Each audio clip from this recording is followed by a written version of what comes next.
G'day, welcome back to the channel. Whoa, look at this. Look at this. People have been emailing me saying, have you seen this? And of course I've seen it. I keep an eye on these things pretty closely. I spotted the story within minutes of it coming out.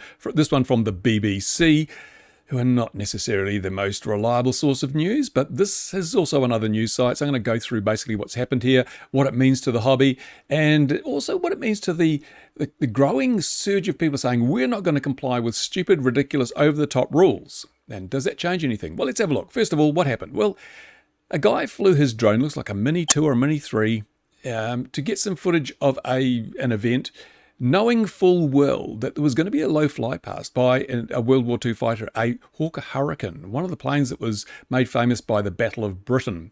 And there's only a few of these aircraft left in the world, so they're very valuable. But more importantly than that, the lives of pilots and the lives of people on the ground are also very valuable. So this guy should not have had his drone in the air at all. And sometimes rules should be followed because they're there for good reason. And I have to say, not always, but sometimes. And in this case, I can only say this guy was a complete and utter idiot. I cannot in any way condone what he's done, and I don't think anybody could. But let's look at what happened here. Anyway, the man who flew a drone close to a hurricane aircraft while thousands of people were standing beneath has been fined £3,000, and I'd have to say, not enough. Not enough. Really, the guy knowingly went out and did this and endangered people's lives. £3,000 is nothing. It's 3,000 US dollars. It's only 21 million New Zealand dollars. It's nothing. He should have got a much harsher sentence. But he did get a 6-month suspended prison sentence as well. But that only comes into play if he's caught doing this again or comes to the attention of police. They can throw him in jail, call him on this sentence. He could get 6 months in jail. But, really, the guy is a complete clown. But I mentioned about the police and the media. This hysteria associated with drones still exists. And although this is a really, really worst case scenario, almost worst case, because there was no collision, nobody got hurt, nothing got damaged, but it could have been really bad.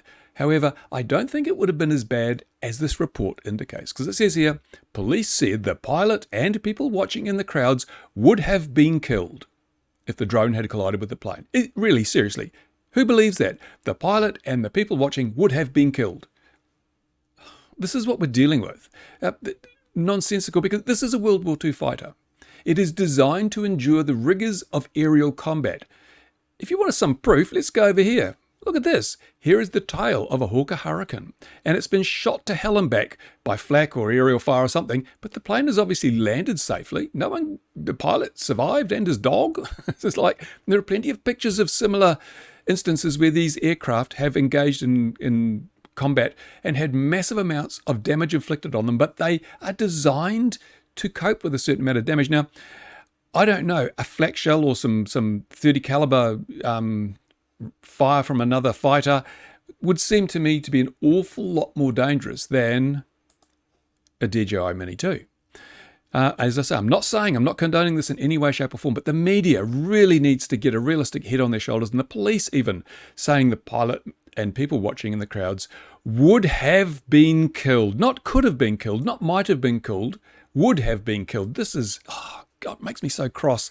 And this is why we have bad regulation, because politicians read this, regulators read this and go, ooh, they would have been killed, which is obviously a blatant misrepresentation of the level of risk. Certainly there was a massive risk and it should never have happened, but there's no need to go over the top. That really is no need to go over the top. And we'll read on a bit what else happened. And there were 15 to 20,000 persons present at Buxton at the time. So if all those 15,000 people were watching that plane and the drone hit it, they'd have all died. Can you believe that? No, I can't believe that for one damn moment. Anyway, so there are only 12 of these aircraft left in the world. It's a very valuable aircraft, of course, and it's an icon. It's the role it played in the Battle of Britain will forever be remembered in the history of aerial combat. And the Spitfire gets all the major press, but the Hurricane was also an incredibly valuable part of that conflict. So who was the guy that did this? It was Mr. Mark Bagley, and you know it's him because he's a baldy man. You can't trust a baldy man. My goodness. Yeah. Oh. Never mind. Anyway, moving on.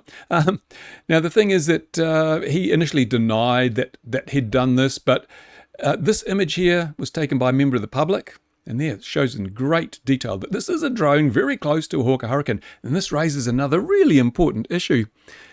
A member of the public with their own camera, presumably not that expensive, got this wonderful shot of the drone very close to the Hawker Hurricane. And it happened in an instant, and they got that photo. So how do they explain, I'm talking to police here and the authorities, how do they explain that Gatwick, Christmas time, was it 2000 something or other, 2017, 19, I don't know.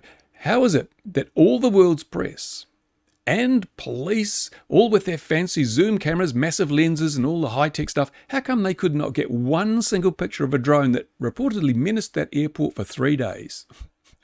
That really shows that Gatwick thing was just a total scam, a total fiasco.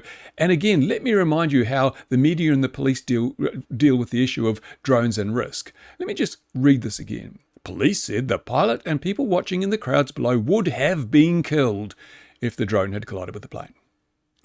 Yeah, we're dealing with a formidable foe in the form of the police and the media when they get together and make up stories.